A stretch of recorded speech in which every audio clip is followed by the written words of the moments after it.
Dear friends, अस्सलाम वालेकुम। Homeopathic doctor Nasir Ahmed Chaudhry, capital homeopathic clinic, जीने नंबर के Islamabad, capital homeopathic cure channel से आपसे मुखातब। आज हम 50 साल और 50 साल से ज़ायद उम्र के मर्द हजरात के उस प्रॉब्लम का जिक्र करेंगे जो कि में पेशाब करने के मुख्तलिफ मसाइल दरपेश होते हैं। इसको बिनाइन प्रोस्टेट प्रॉब्लम कहा जाता है, BPE।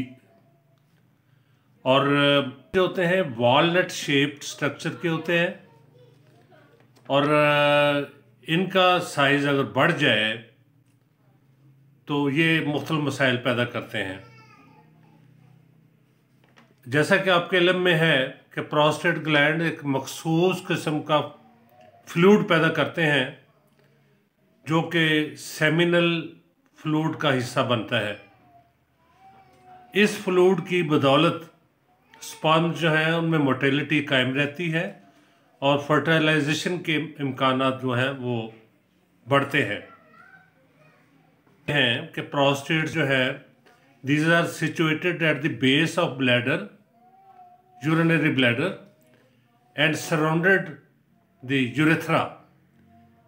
वो यूरेथ्रा मीन्स वो नाली जो कि पेशाब को जिस्म से खारिज करती है, उसे हम यूरेथ्रा कहते हैं। और यूरेथ्रा के ज़रिए से यूरिन और सीमन दोनों जो हैं वो जिस्म से खारिज होते हैं। और इस पोजीशन की वजह से ये प्रोस्टेट का बढ़ जाना यूरिनरी ब्लैडर को मुतासर करता है और ये इससे की वजह से मुख्तलिफ यूरिनरी प्रॉब्लम्स जो हैं वो पैदा होते हैं, यानी पेशाब का बार बार आना, पेशाब का रुकना, ड्रिबलिंग ऑफ यूरिन। तो ये सारे प्रॉब्लम्स इसी वजह से पैदा होते हैं। अब हम देखते हैं कि ये प्रोस्टेट्स के प्रॉब्लम्स क्या क्या होते हैं। ये अमूमन 3 किस्म के होते हैं। नंबर 1 बैक्टीरियल इन्फेक्शन, ये एक्यूट प्रोस्टेटिस में होती है, यानी पेट के निचले हिस्से में दर्द जो कि ग्राइन और पेरिनियम यानी टांगों के दरमियान तक पहुँचे। और दूसरी होती है क्रॉनिक प्रोस्टेटिस जिसमें डिस्चार्ज फ्रॉम द पीनस और जिसकी वजह से एब्सेस फॉर्मेशन होती है ग्लैंड्स में, जो कि परसिस्टेंट लो ग्रेड इन्फेक्शन बाद में की शक्ल इख्तियार कर लेती है और इसका इलाज कराने के बाद भी ये रीअपीयर भी हो सकता है, दोबारा भी ये प्रॉब्लम पैदा हो सकता है। इसमें नंबर 3 होता है डेवलपमेंट ऑफ ट्यूमर। ये ट्यूमर की 2 किस्में होती हैं, बिनाइन और मैलिग्नेंट, और इन दोनों का इलाज इस हिसाब से मुख्तलिफ होता है। अक्सर इस किस्म का मसले में अमूमन बिनाइन ट्यूमर ही मोस्टली पाया जाता है जिसमें प्रोस्टेट का साइज बढ़ जाता है और ये नॉन कैंसरस कंडीशंस और बुढ़ापे में ज़्यादातर, लेकिन बाज़ जवान लोग भी इससे मुतासर हो जाते हैं। इसमें क्या सिम्टम सामने आते हैं उसका अब हम जिक्र करेंगे। इसमें मरीज़ को बार बार रात के टाइम ख़ास तौर पे पेशाब के लिए, यूरिन पास करने के लिए उठना पड़ता है और पेशाब में रुकावट पैदा होती है, सेटिस्फैक्ट्री नहीं होती, बर्निंग होती है यूरिनेशन में, रिटेंशन होती है यानी पेशाब में रुकावट होती है, नामुकम्मल हाजत होती है और बाज़ दफ़ा इसमें ऐसी कंडीशन होती है कि ड्रिबलिंग ऑफ यूरिन यानी इनवॉलंटरी यूरिनेशन यानी बार बार कतरा कतरा पेशाब जो है वो भी खारिज हो जाता है। और इसमें एक कंडीशन ये भी होती है कि वन कांट वेट टू, दरवाज़ा अगर बाथरूम का बंद है तो उसे बड़ी परेशानी होगी, ये must hurry to pass the urine, यानी सडन अर्ज पैदा होगी and the patient has to rush to the washroom. और ये भी सूरत हाल जो है प्रोस्टेट्स की बढ़ने की एक निशानी है, ये इसके सिम्टम्स में है। और इसकी वजूहात में एनलार्जमेंट ऑफ ग्लैंड्स यूरेथ्रा के स्क्वीज हो जाना, ये इसकी वजह होती है। अमूमन एज के साथ तमाम मर्द हजरात का प्रोस्टेट्स बढ़ते हैं वक्त के साथ साथ, ख़ास तौर पे एट टाइम ऑफ प्यूबर्टी, यानी 15 से 25 साल की उम्र से या ऐसा ऐसा बढ़ना शुरू हो जाते हैं। और इसका ये इट्स ए नॉर्मल प्रोसेस, लेकिन ये अगर खुदा न खास्ता इसकी मुख्तलिफ कंडीशंस हैं, अगर ये इसके इंटरनल सेल्स जो हैं वो बढ़ जाएं तो वो उसकी वजह से बिनाइन प्रोस्टेट्स इन्फेक्शन होती है, और अगर एक्सटर्नल साइज बढ़ जाए तो उसकी वजह से कैंसरस या मेलिग्नेंट ग्लैंड्स की इन्फेक्शन होती है।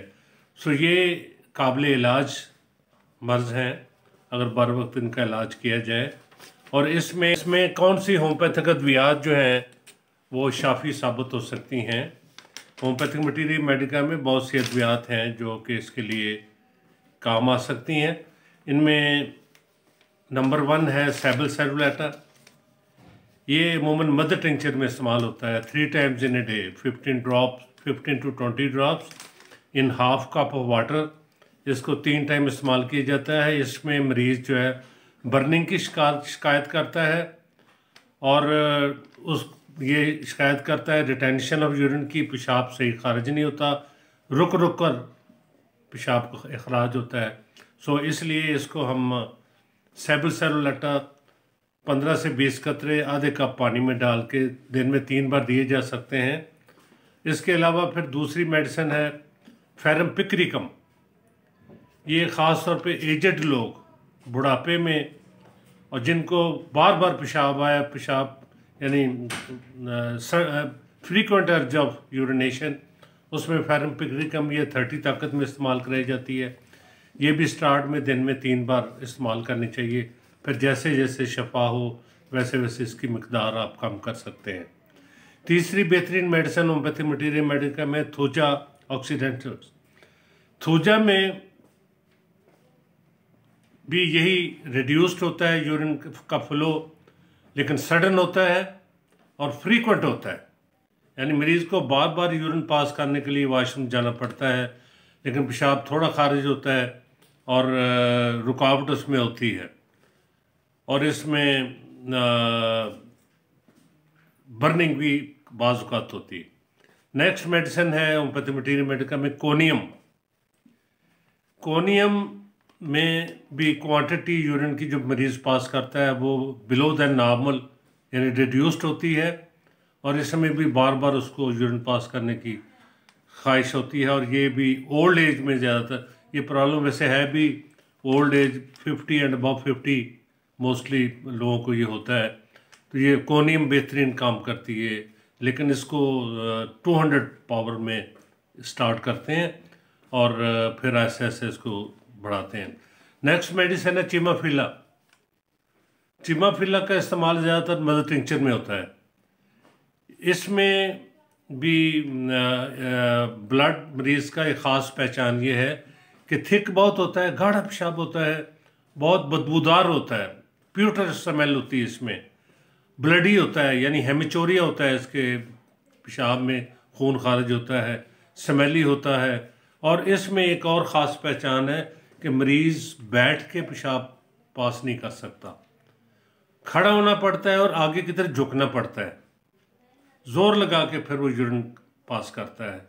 सो ये चंद एक अद्वियात थी जिनका मैंने जिक्र किया है। वैसे तो होम्योपैथिक मटीरियल मेडिका में और भी बहुत सी अद्वियात हैं, लेकिन मेरा आपको मशवरा ये है कि आप किसी भी करीबी होम्योपैथिक प्रैक्टिशनर जो प्रैक्टिस करता हो उसके मशवरे से जो भी मेडिसिन लेनी है वो लें, ताकि वो आपको वक्त पे बता सके कि किस वक्त आपने मेडिसिन की पोटेंसी बढ़ानी है, किस तरह रिपीट करनी है, और मशावरत से होम्योपैथिक अद्वियात इस्तेमाल करें। और इसमें अब मैं आता हूँ थोड़ा टेस्ट कौन कौन से होते हैं, इसकी डायग्नोजिंग प्रोसेस क्या होता है। तो डायग्नोजिंग में इसका एक तो सबसे पहले यूरिन टेस्ट रूटीन का भी किया जाता है आरी, और उसके अलावा रेक्टल एग्जामिनेशन होता है जिसमें प्रोस्टेट का साइज़ देखा जाता है, और इसके अलावा सोनोग्राफी, अल्ट्रासाउंड से इसकी एग्जैक्ट प्रोस्टेट की साइज़ का अंदाज़ा होता है। और इसके बाद सीरम पीएसए बताता है कि ये कैंसरस है या मलिग्नेंट है या बिनाइन है।